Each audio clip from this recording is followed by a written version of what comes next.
حي على الفلاح.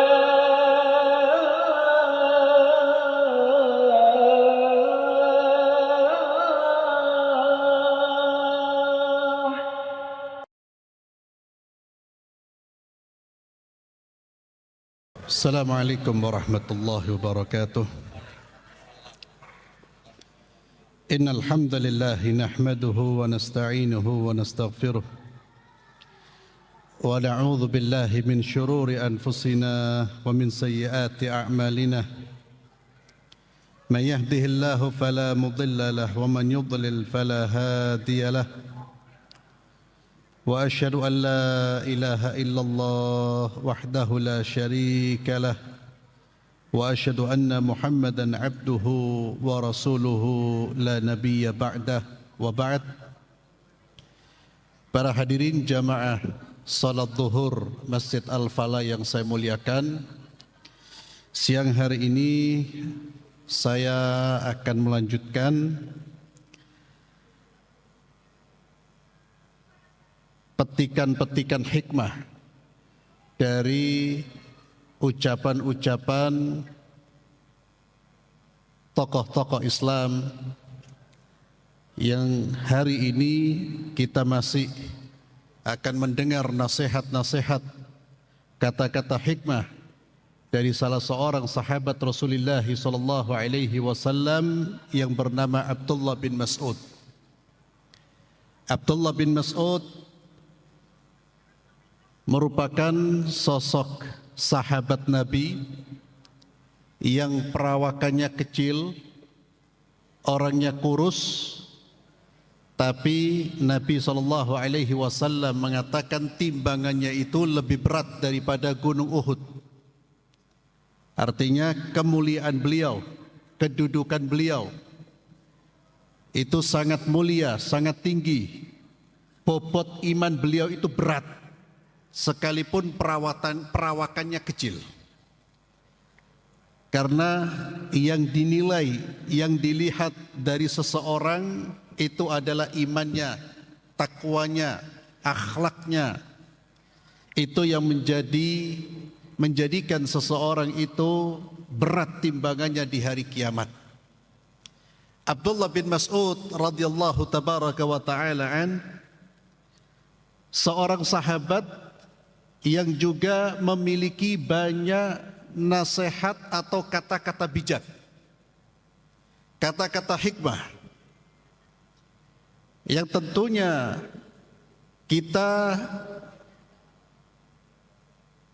dianjurkan untuk mendengarkan, menyimak nasihat dari orang-orang saleh, orang-orang mulia.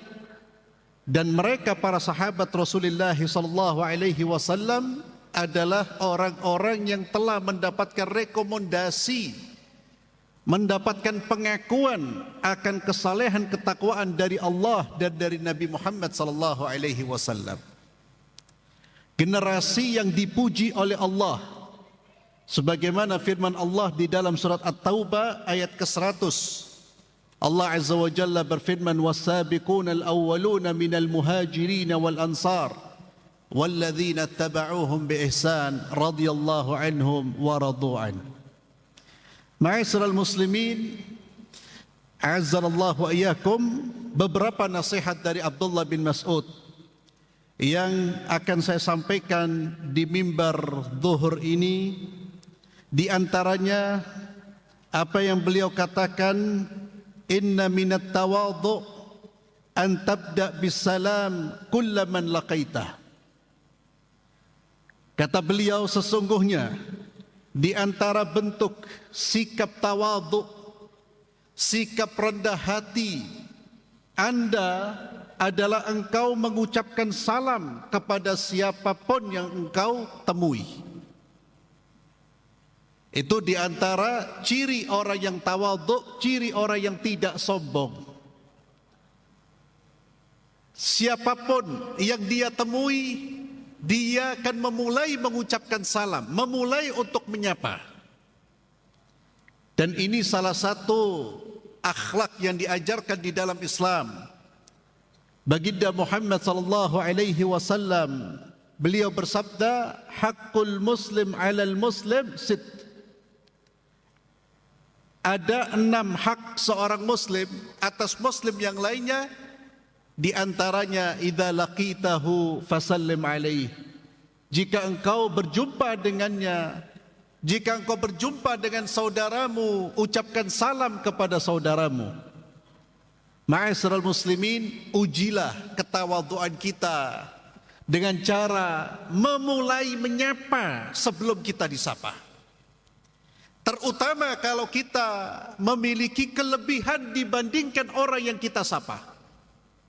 Entah kelebihan usia, kelebihan ilmu, keutamaan dalam harta dan sebagainya. Disitulah kita menguji ketawaduan kita. Kalau kita tipe orang yang menunggu disapa sebelum membalas sapaan, menunggu dihormati baru menghormati, maka jangan-jangan kita di dalam diri kita ada sifat kesombongan. Maka ujilah ketawaduan kita dengan menyapa terlebih dahulu, Pak. Dan itulah akhlak yang ditampilkan oleh baginda Muhammad sallallahu alaihi wasallam. Beliau adalah sayyidul mursalin, pemimpin para rasul. Tidak ada manusia yang lebih mulia daripada beliau. Tapi beliau bertemu dengan siapapun beliau mengucapkan salam. Bahkan terkadang dengan anak-anak beliau mengucapkan salam terlebih dahulu. Tidak hanya mengucapkan salam, terkadang beliau menghampiri mereka. Siapa beliau? Sayyidul mursalin, pemimpinnya para rasul, Pak. Dan beliau bukan orang yang nganggur.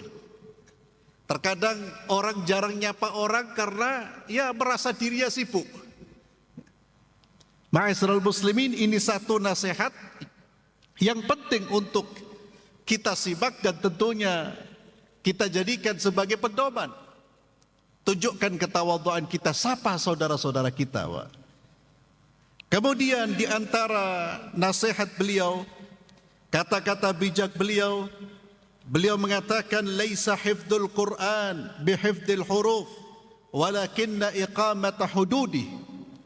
Sesungguhnya menghafal Al-Quran itu bukan hanya dengan menghafal huruf-hurufnya, akan tetapi penghafal Al-Quran yang disebut sebagai ahli Al-Quran, yang layak disebut ahli Al-Quran, mereka yang menegakkan hukum-hukum yang ada di dalam Al-Quran Al-Karim. Itulah ahlul Quran. Menghafal Al-Quran itu mulia, kemuliaan. Bahkan Allah meninggikan derajat orang-orang yang menghafal Al-Quran. Tapi kemuliaan itu akan hilang. Bahkan hafalan yang dia hafalkan tidak bermakna jika Quran hanya sekedar dihafal huruf-hurufnya. Tidak dipraktekkan akhlak yang terkandung di dalamnya. Tidak dipraktekkan petunjuk-petunjuk yang ada di dalamnya. Maka penghafal Quran yang seperti ini, yang dia hanya menghafal hurufnya, tapi tidak menghafal perilaku-perilaku yang ada di dalam Al-Quran, maka kata Abdullah bin Mas'ud, dia bukan ahli Al-Quran. Ahli Al-Quran itu mulia, ma'asyiral muslimin. Di dalam hadis yang sahih, Nabi SAW bersabda, Ahlul Quran, ahlullahi wa khasatuh.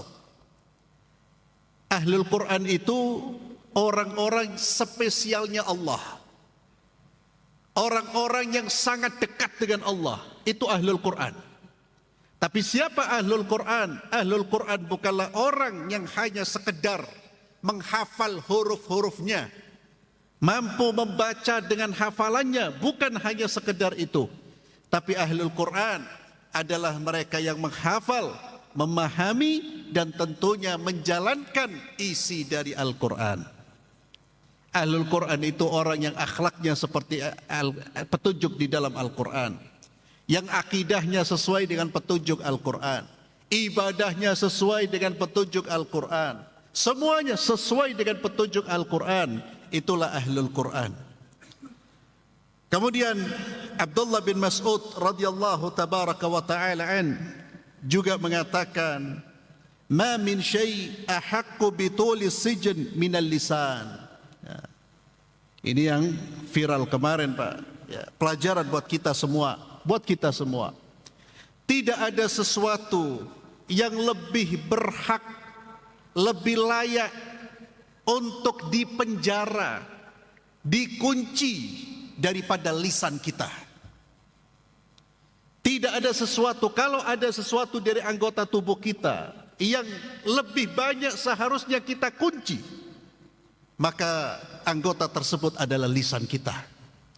Lisan ini ma'asyiral muslimin bisa mendatangkan banyak kebaikan, bisa juga mendatangkan banyak masalah bagi kita. Bahkan bukan hanya masalah dalam kehidupan dunia, masalah pula dalam kehidupan akhirat, Pak. Lisan.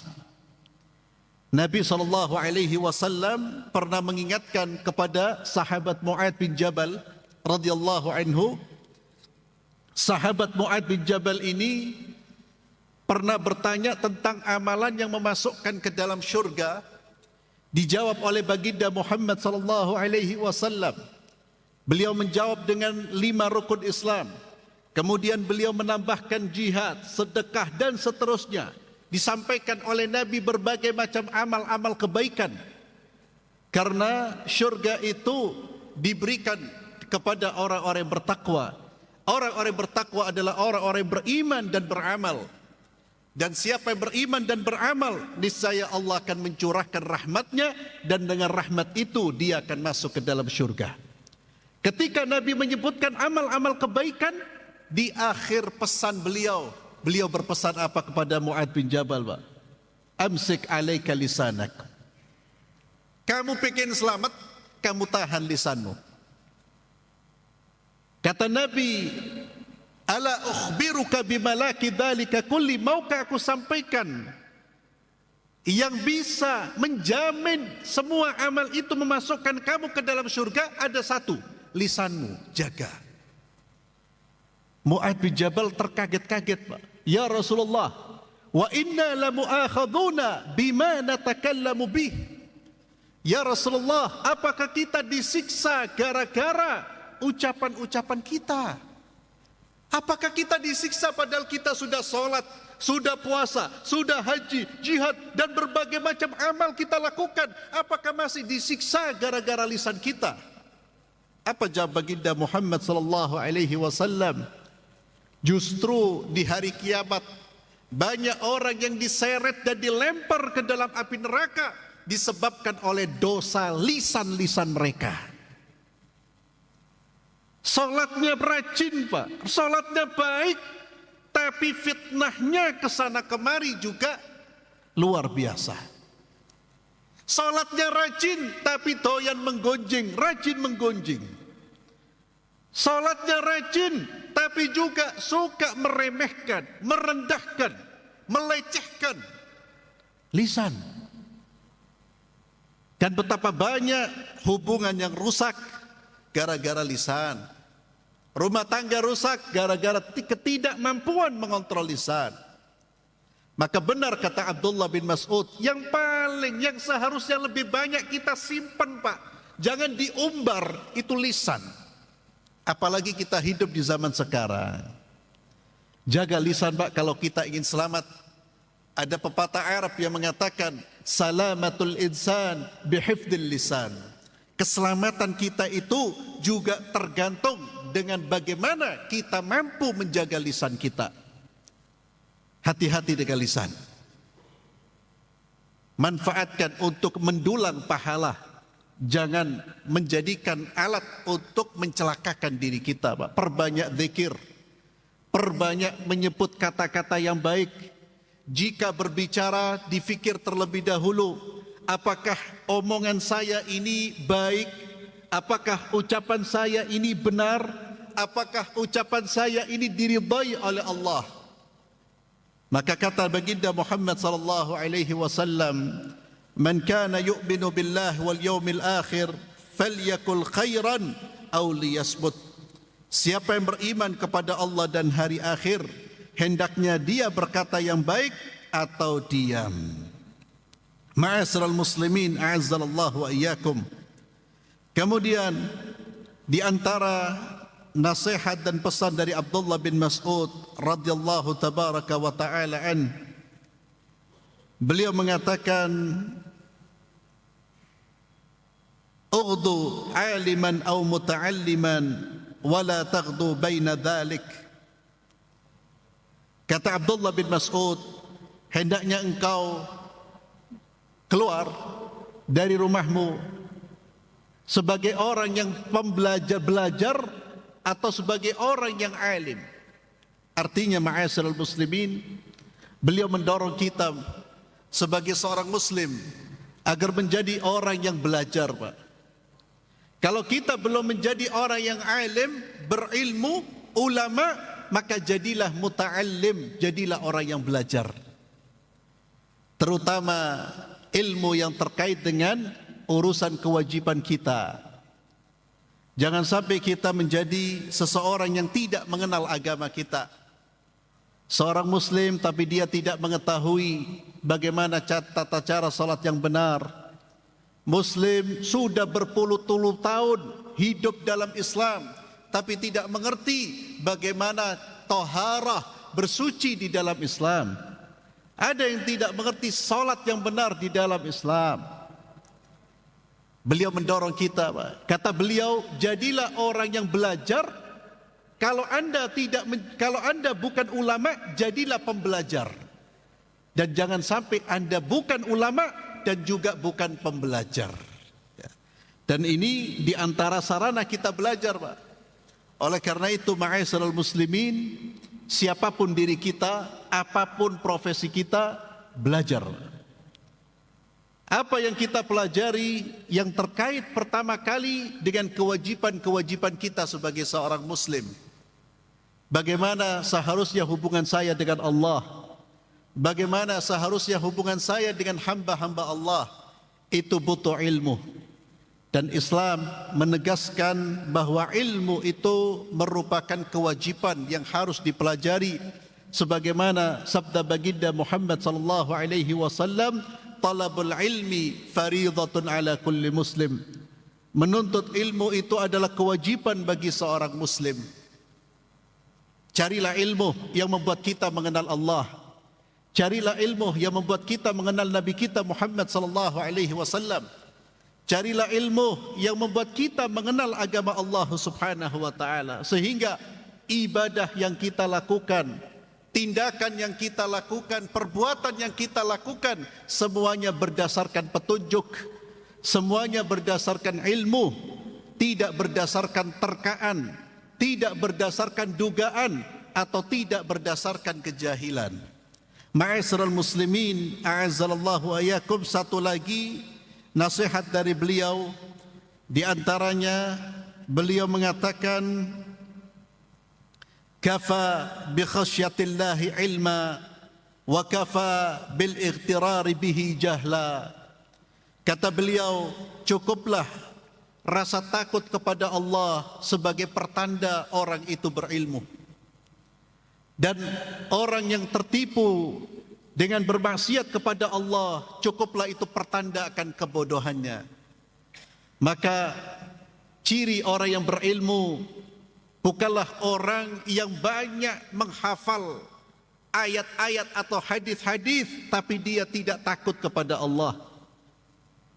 Ciri orang yang berilmu, kata Abdullah bin Mas'ud, adalah orang yang takut kepada Allah. Kalau ada orang banyak menghafal ayat, menghafal hadis, tapi tidak takut kepada Allah, kata beliau, dia bukan alim, dia bukan orang berilmu, tapi dia jahil. Kalau ada orang yang sedikit hafalannya, sedikit ilmunya, tapi besar rasa takutnya kepada Allah, dialah yang layak disebut orang yang berilmu. Karena tujuan kita belajar, ma'asyiral muslimin, adalah membangun rasa takut kita kepada Allah. Itu tujuan kita belajar agama. Membuat kita takut kepada Allah, cinta kepada Allah, hati menjadi lembut, bersikap baik kepada hamba-hamba Allah. Itulah tujuan dari ilmu. Kalau ilmu yang kita pelajari membuat kita jauh dari Allah, membuat kita keras, kasar terhadap hamba-hamba Allah, itu berarti ada yang salah dengan apa yang kita pelajari. Maka ini koreksi buat kita bersama, Pak. Kalau kita sudah sering duduk di mimbar Jumat, ya minimalkan kita mendengarkan khutbah. Kemudian kita duduk di majlis-majlis taklim. Apakah ilmu-ilmu yang kita dengar, yang kita simak itu merubah diri kita?